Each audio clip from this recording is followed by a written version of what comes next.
இலங்கை வடக்கு யாழ்ப்பாணத்தின் செம்மணி கிராமம் மீண்டும் சர்வதேச கவனத்தை ஈர்த்துள்ளது.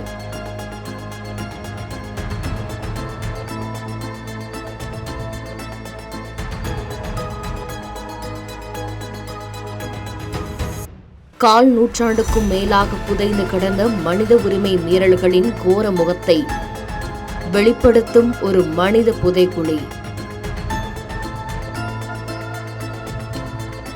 இலங்கையின் குற்றவியல் நீதி அமைப்பின் தோல்விகளை மீண்டும் உலகறிய செய்துள்ளது இந்த குழி. 2025 பிப்ரவரியில் செம்மணியிலுள்ள இந்த மயானத்திற்கு அருகில் கட்டுமான பணியாளர்கள் திடீரென மனித எலும்புக்கூடுகள் வெளியே வந்ததை பார்த்து அதிர்ந்து போனார்கள். இதையடுத்து நீதிமன்றம் இந்த விஷயத்தில் தலையிட்டது.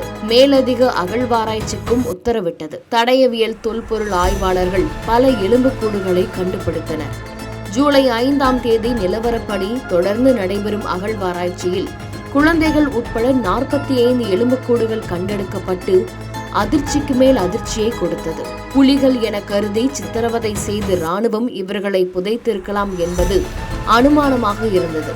ஆனால் பள்ளிக்கூட புத்தக பையுடன் ஒரு குழந்தையின் எலும்புக்கூடு கண்டெடுக்கப்பட்டதும் இங்கு நடந்திருப்பது இனப்படுகொலை என்ற கோபம் தமிழர்களிடையே எழுந்துள்ளது. குழந்தை விளையாடிய பொம்மை இந்த புதைகுழியில் இருந்து கண்டெடுக்கப்பட்டது இந்த சந்தேகத்தை மேலும் உறுதிப்படுத்திவிட்டது. குழந்தைகளை கூட விடாமல் கொன்று வேட்டையாடி புதைத்த கொடூரர்கள் யார் என்ற கேள்விக்கான விடை இலங்கை ராணுவத்தை நோக்கி திரும்புகிறது. மனித புதைகுழிக்குள் அப்படி என்னவெல்லாம் கிடைத்தது? 1998ஆம் ஆண்டு வரை செம்மணியின் இருப்பு யாருக்கும் தெரியாது.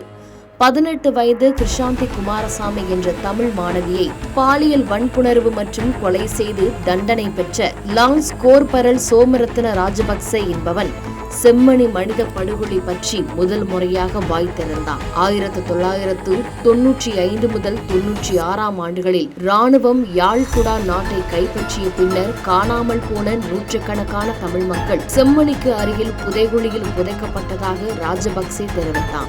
1999இல் மேற்கொள்ளப்பட்ட ஆரம்பகட்ட அகழ்வாராய்ச்சியில் 15 உடல்கள் கண்டெடுக்கப்பட்டன. அதில் 2 1996இல் காணாமல் போன ஆண்கள் என அடையாளம் காணப்பட்டன. தற்போதைய அகழ்வாராய்ச்சிகள் பழைய காயங்களை மீண்டும் கிளறுவதோடு இலங்கையின் படுகொலைகள் குறித்து சர்வதேச மேற்பார்வைக்கான அழைப்புகளை தீவிரப்படுத்தியுள்ளன.